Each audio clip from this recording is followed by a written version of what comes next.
রক্তে না হয় ভাষাও তুমি জনপদ, তবু বাংলার আকাশে ওড়াও কালেমার ঝান্ডা। হে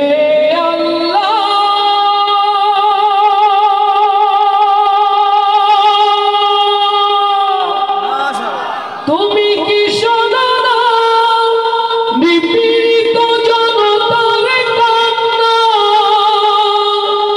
রক্তে না হয় ভাষাও তুমি জনপদ, তবু বাংলার আকাশে ওড়াও কালেমার ঝান্ডা।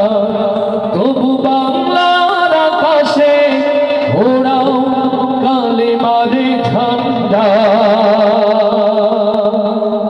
ও আমার প্রিয় ভাইরা, আজ টেকনাফ হতে তেঁতুলিয়া, রূপসা হতে পাথুরিয়া, বাংলার প্রত্যেকটি ইঞ্চি জমিন কোরআনের জন্য উন্মুক্ত করে দিয়েছেন কে?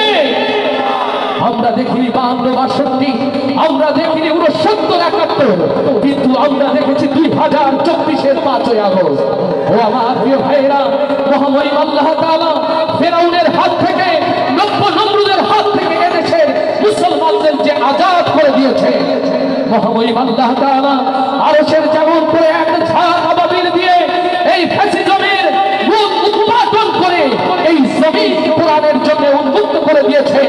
আল্লাহর এই জমিনে বসে সিদ্ধান্ত নিতে হবে আজ, যারা রক্ত দিল, যারা জীবন দিল, যারা হাত দিল, পা দিল, ওই শহীদের ভাইদের বদলা নেওয়ার জন্য আগামীর দিন বাংলাদেশকে কোরআনের রঙে করে রঙিন করার জন্য, এই জমিনে কোরআনের রাজ কায়েম করার জন্য, এদেশের তাওহীদ জনতার সাথে যদি না এসে যায়, ও কুষ্টিয়ার মুসলমান তার জন্য প্রস্তুত আছেন, তারা সেই হাতগুলো দেখতে চায়।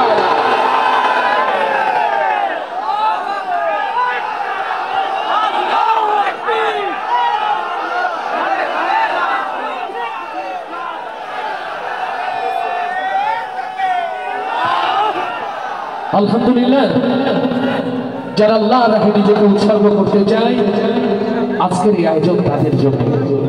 যারা এই দুনিয়ার মুখে ভুলেছে পথ, ভুলেছে দিনের রাহে নিজেকে উৎসর্গ করার কথাগুলো ভুলে আসুন। ক্ষণিকের এই জিন্দেগি যে চিরস্থায়ী নয়, শুরুতে এমনই একটি পরিবেশনা দিয়ে শুরু করছি। আর আমার সাথে রয়েছে যশোরের তারা মেলার 3 প্রিয় মুখ, তাদের জন্য মাথা বাঁচতে হবে না জোরে? কত জোরে হবে? হয়ে যায়।